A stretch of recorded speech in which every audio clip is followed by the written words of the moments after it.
All right, all right, all right. What is going on? What is going on? It's your girl, Melba Pearson, Melba from Miami, Melba for Justice, and it's time for another Mondays with Melba. Super excited to dive into our discussion today. Today is Indigenous Peoples Day, and you might be like, well, what is that? So we all know about Columbus. We all know about Columbus Day. But what we don't often talk about is the damage that Columbus did when he came and discovered, which is kind of hard to discover something that's already there and populated. But anyway, be that as it may, he perpetuated a lot of harm onto our Indigenous people. So Indigenous Peoples Day is another way of shifting the focus onto the first peoples, the native peoples that had this land and whose land that we're standing on. We are standing on stolen land. That's just the reality of it. So how do we make sure that we center Indigenous peoples every day, but especially today? So to kind of put a finer point on the discussion, I've got my friend Curtis Osceola, who is here. He is an assistant public defender, and he's a very proud member of the Miccosukee Tribe. So Curtis, welcome to Mondays with Melba. Thank you, Melba. I'm so happy to be here. Thank you so much for the invite and for reaching out. For sure, for sure. So if you could kind of educate folks, kind of a big announcement, in this past week where President Biden actually acknowledged Indigenous Peoples Day as a holiday. Can you kind of talk about the significance of that and what that kind of means for Indigenous peoples and the movement in general?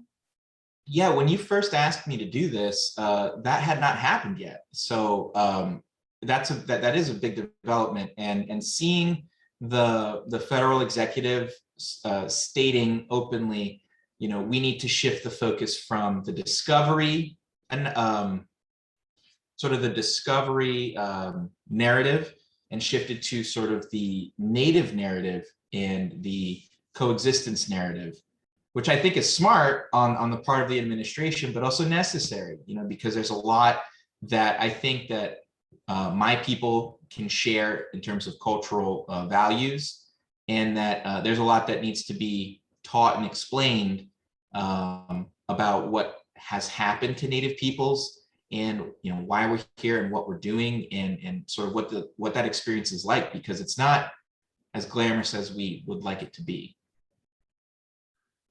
Yeah. So can you walk a little bit through, I know it's kind of hard to be like, in 2 minutes, tell me about the natives, because that's kind of, but I want to at least give people, opportunity to scratch the surface and then follow up and do more research kind of on their own and really digest information. So can you talk a little bit about why that shift is so important and sort of some of the harms that Columbus did, to Native peoples, Indigenous peoples?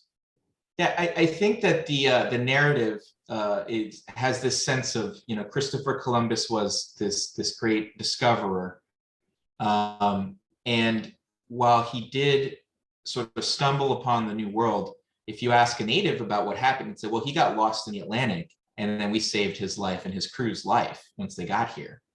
And not to be standoffish, but just sort of to say, like, well, he didn't really know where he was.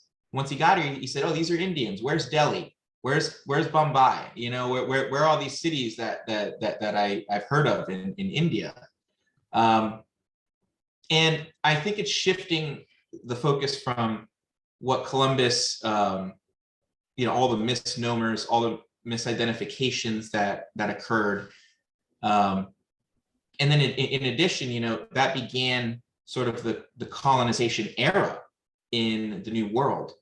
And when you look back, he sailed for Spain, he sailed for Queen Isabella, and that began the era of the conquistadors, and that was really the impetus for a lot of, I think, one of the worst periods in Native American cultural history, because what it brought along was disease, was conquest, was dominance by the European powers, and the destruction really of what was Native American sovereignty at that point in time in the 15th century.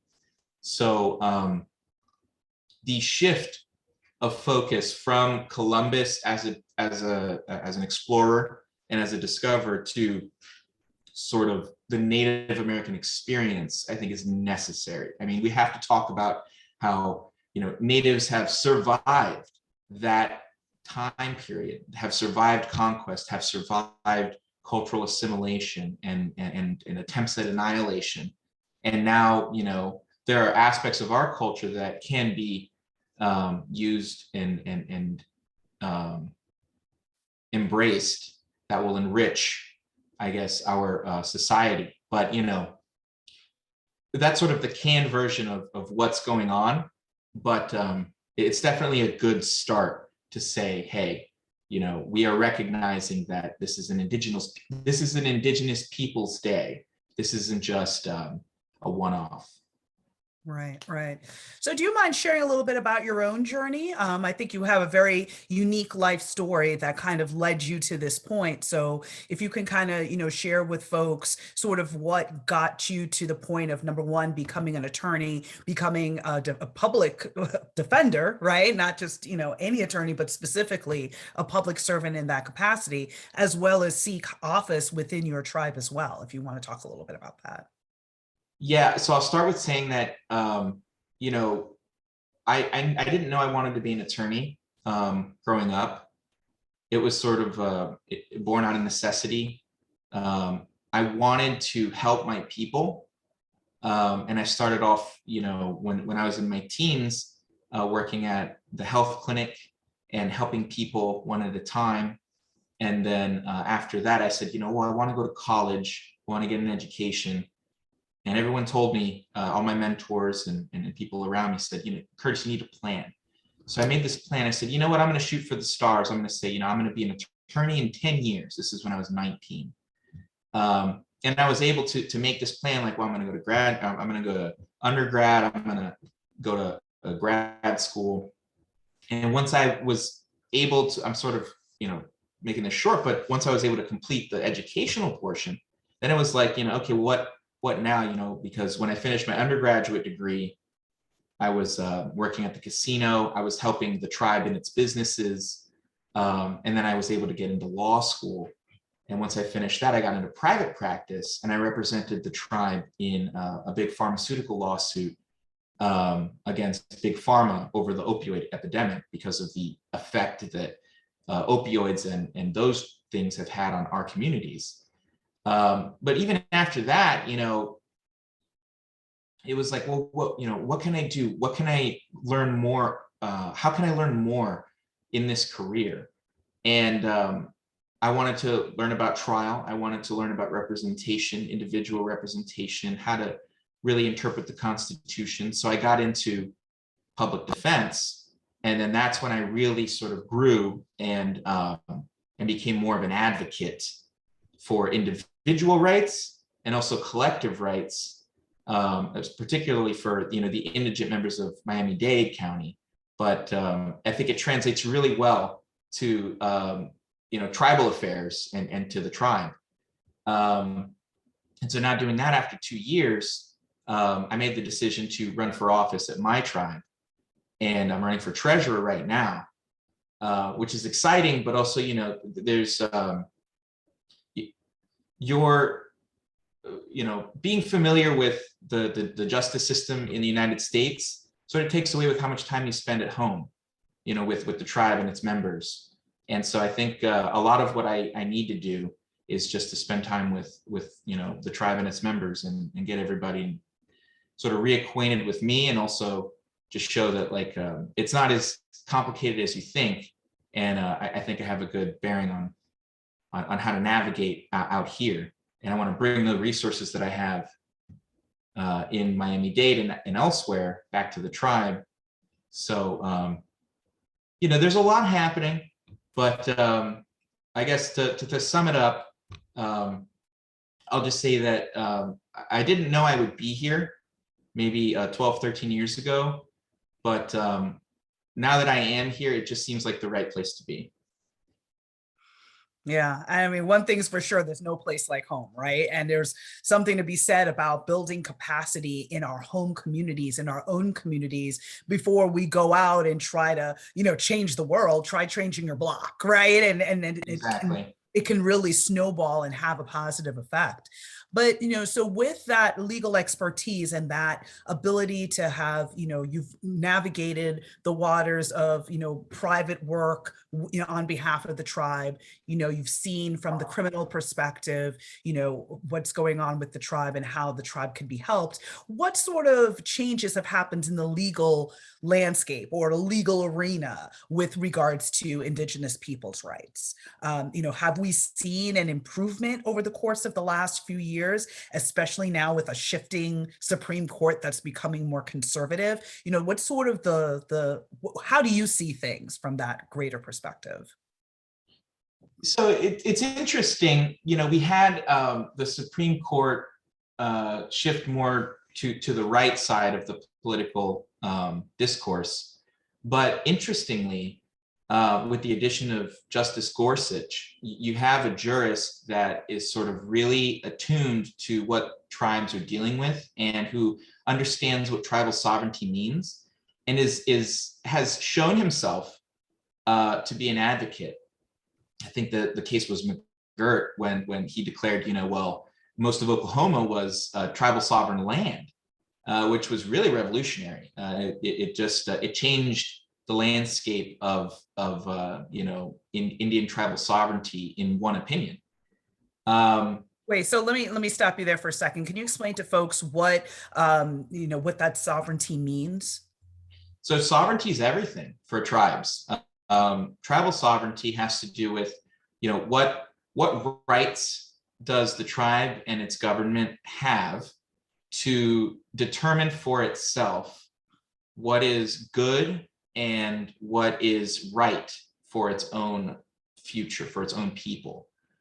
And the ability to do that, and the ability to sort of say, to whether they want to provide public housing or,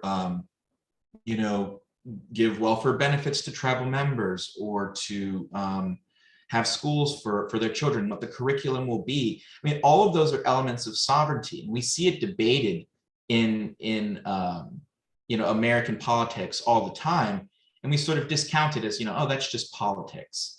But really what those things are representations of sovereignty. And especially for tribes, if a tribe wants to teach native languages in their schools, that's a big part of what tribal sovereignty allows them to do. And in order for them to do that and then be accredited and be, sort of given deference by like universities or other high schools, I mean, that's a big deal.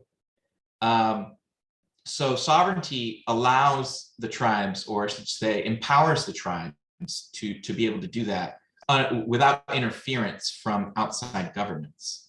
And so that's sort of what I mean when I say tribal sovereignty. It's sort of, it's a lot of it has to do with self-determination and determining what is good for the tribe and its people.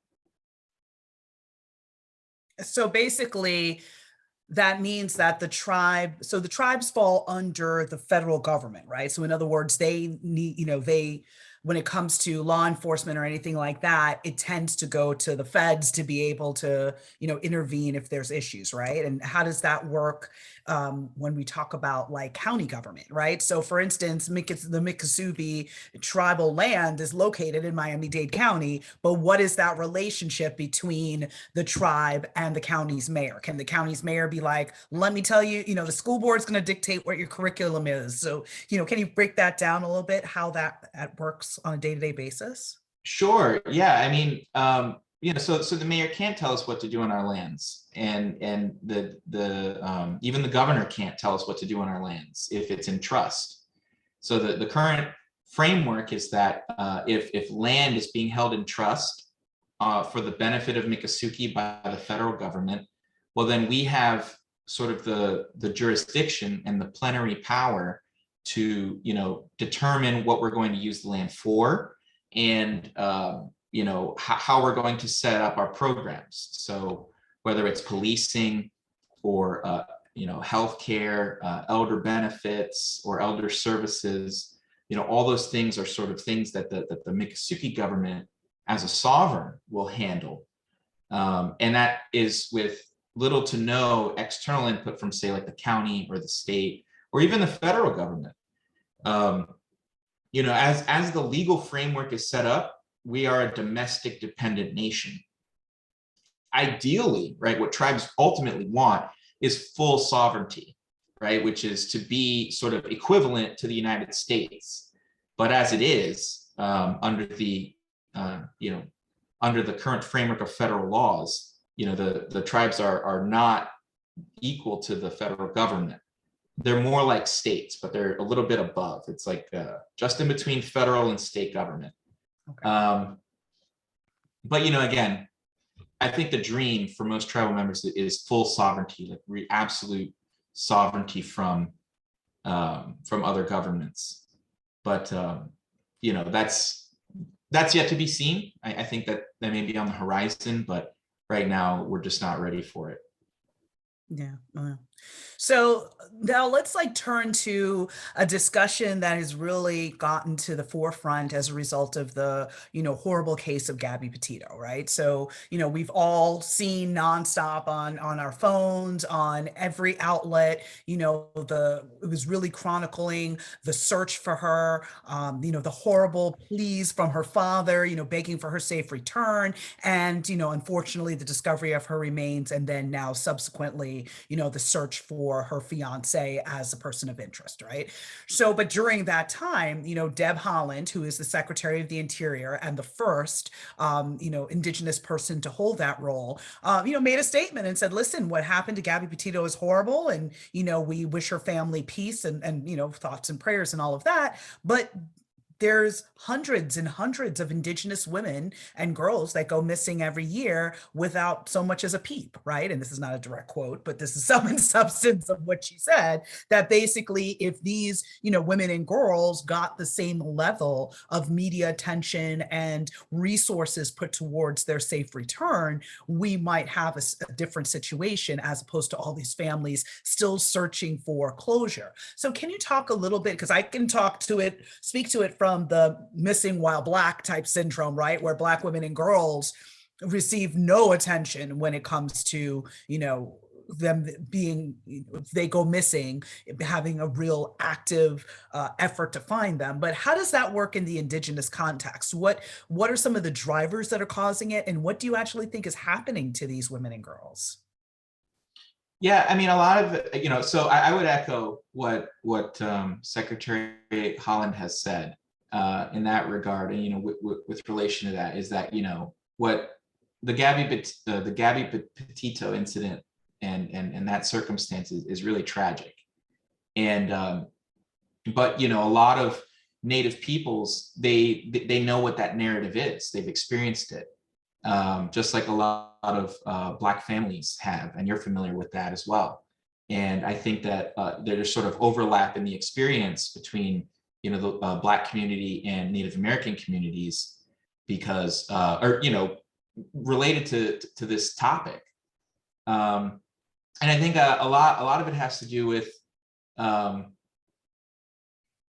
just a lack of interest in media, and a lack of interest in the surrounding communities, at least for us, and I think one thing that the tribes could do is to sort of reach out and be proactive in notice, right?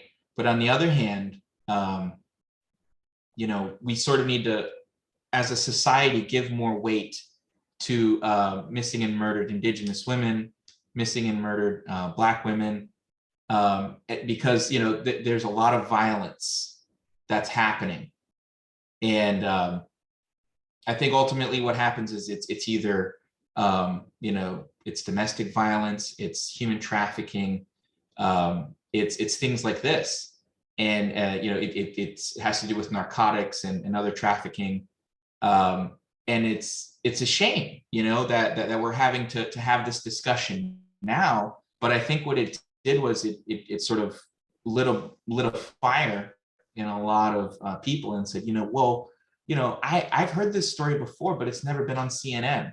I've heard this story before, but it's never been on my local news station. And a lot of people, at least in the Indigenous community, says, we should start speaking up about this. We need to talk about how our family members are missing, and we need to talk about how our communities are devastated by this. I don't think there's an easy solution to that, but I think a good start would be to have more recognition in the community at large, particularly at the nationwide press coverage. And I think we can do our part too in sort of reaching out and saying, here are the people who are missing. Here are the people who are in danger. Here are the people who we think are experiencing these atrocities at the hands of others. But it's gonna take a collective effort to really sort of remedy this this condition, because it's like an issue. It's like an illness. What we're dealing with, what we're seeing in minority communities with with kidnapping and trafficking. So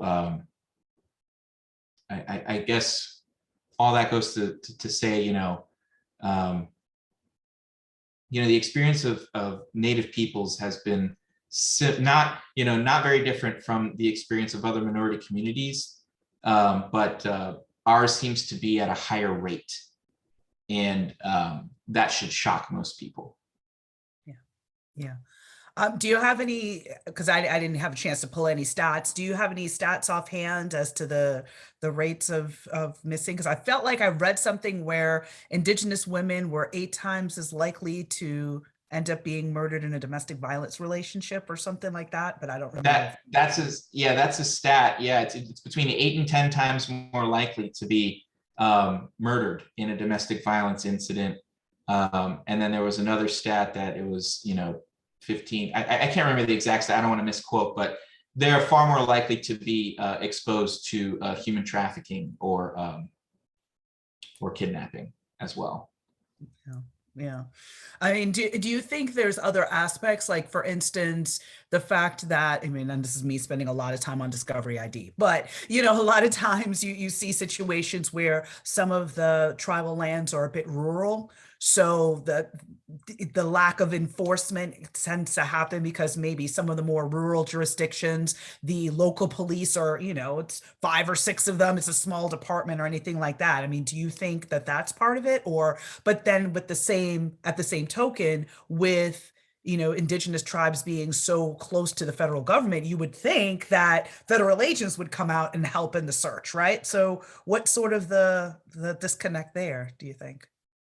Yeah, so rural communities, of course, are going to have more issues. I should say they're going to have issues with these types of problems, particularly with like kidnapping and human trafficking. And then the relationship between tribes and the federal government is very tenuous. Tribal tribes and their members have a lot of distrust and a lot of reservations, no pun intended, but have a lot of concerns about the federal government and its interest in its membership and with the operations of the tribe or the goings on of the tribe, of any tribe. So I think there's that friction at play also, where it's like, well, maybe the tribes want help, but there's also a resistance to outside interference. But I think this is one of those issues where I think we can all agree that the more people get involved, the better, particularly to recover missing Indigenous women, and also to have resources to find out how, why, and who is committing these murders against Indigenous women. Yeah, absolutely. And, and it's understandable. That resistance is understandable. And when you look back at the history of broken promises from like day one, right? So, and this is again, a reminder that, teaching accurate American history is critical for us to figure out the future, right? Because those who don't know their past are doomed to repeat it. So the reality is, America, was founded on, again, stolen land, and, as such, continue to marginalize and push Indigenous peoples off of their native lands, Trail of Tears, all of that. I mean, this is all the stuff we learned about if you went to school here in the US. That's all stuff that we learned about in elementary school, right? But the thing is, it just kind of doesn't stay top of mind. So I think that's why it's so important on days like today that we take that special interest to refresh our memories about the things, the lessons we've learned in the past, and then things that we didn't know, right? Like, so are there any suggested resources if folks want to learn more, read more, like any websites or organizations to follow on social media or any influencers to follow? I know that I follow Whirlog and Arrow because he has really, really dope jewelry, but he also talks a lot about, Indigenous peoples, and will sometimes, just drop a graphic with a piece of knowledge, something that I'd never heard of before. So just curious to see what your thoughts were on that, and if there were, particular folks that you like to follow or learn from. Yeah, so I'm always interested in the legal sphere, and so I always, I follow like Turtle Talk, and I like to see what they post on their blogs, so they follow, legal issues that have to do with Native Americans and with Native American rights and sovereignty. I also, I follow a few artists. I think that part of what is going on is that there are more Native artists that are mainstream, that are becoming more mainstream. And so they're the loudest voices that are really getting out the counter narrative and what I would call the real narrative of what Native American life is like. There's a great show right now on Netflix called Reservation Dogs, or sorry, yeah, that's what it is. Reservation, yeah. Reservation Dogs. Yeah. It is incredible because it's really it's a real deep expression of what life is like for 21st century natives. And I would say that anyone involved in Native American art and expression is really going to be the best people. And so for me, my favorite artist is Bunky Echo Hawk. I follow him. He has a lot of great material, and then anyone connected to the Echo Hawk family, they've been involved in American politics and law for as long as I can remember. So that's a good starting point. But there's too many to name. There are so many people now. I think it's a really grassroots effort by natives to get their point across and to get the narrative out. And I guess the main point or the main request from me would be just to take a moment and listen, and don't feel bad about questions. You can't imagine the questions that I've gotten over the years. They've been good, they've been bad, they've been smart, they've been not so smart, but at least people are asking them, and I don't care, what kind of question you have to ask. I'm going to take the time and I'm going to have the conversation with you, and so I think a lot of natives are willing to do that. And because we want you to understand what our experience is, and we want you to understand that our culture is important too, and that our way of life should be preserved. If we can do that, then I think that we're doing good for Native Americans, and we're getting closer to that goal of sovereignty for natives. So that's I guess what I have to put forward on that issue. Cool. So I'm going to drop those links in the comments so that folks can click on that and use that as a starting point. One more thing before we wrap up for today: how accurate is Yellowstone in speaking to the Indigenous experience? Because I've been kind of digging that show. I know a new season's coming up now, but again, this is Hollywood, so like with any, of course. Like with any fiction, there's some things that are true and there's some things that are not. I think that, all you have to do is look at any Native American reservation and see what what's happened around them. I think it happens everywhere. You're going to have the same problems that any society has. You're going to have the same experiences that any society has. But I think with Native Americans, we're more at risk for, things like substance abuse. We're more at risk for things like diabetes, obesity. We're more at risk for crime, like, domestic violence, and kidnapping and human trafficking. And I don't think that that shouldn't fall, or that shouldn't be heard and taken lightly. I think it has a lot to do with that original experience, with that original sin of the colonists, and that we've been it's been a conquest, and the residual effects of that conquest are a lot like the residual consequences of a rape. And tribes are recovering now and sort of becoming less oriented toward survival and more oriented toward growth and to thrive. And I think that's important to observe. And I think that we're seeing it in our expressions in art and media, in any format. But I am encouraged by seeing more Native American representation in the media. I just hope that we can pivot it and make it more positive, and share our sense of humor, but also also our cultural values in a positive light. So that's what I would like to see. For sure. Awesome. Well, Curtis, thank you so much for hanging out with me on Mondays with Melba and sharing your thoughts and dropping some knowledge. So, and really wish you luck on your quest for leadership in the tribe, and anything that I can do to support you and to again bring awareness around Indigenous concerns. Just think of me as an ally, however I can help. Thank you so much, Melba. I really appreciate the invitation. Awesome. Take good care, everyone. Bye.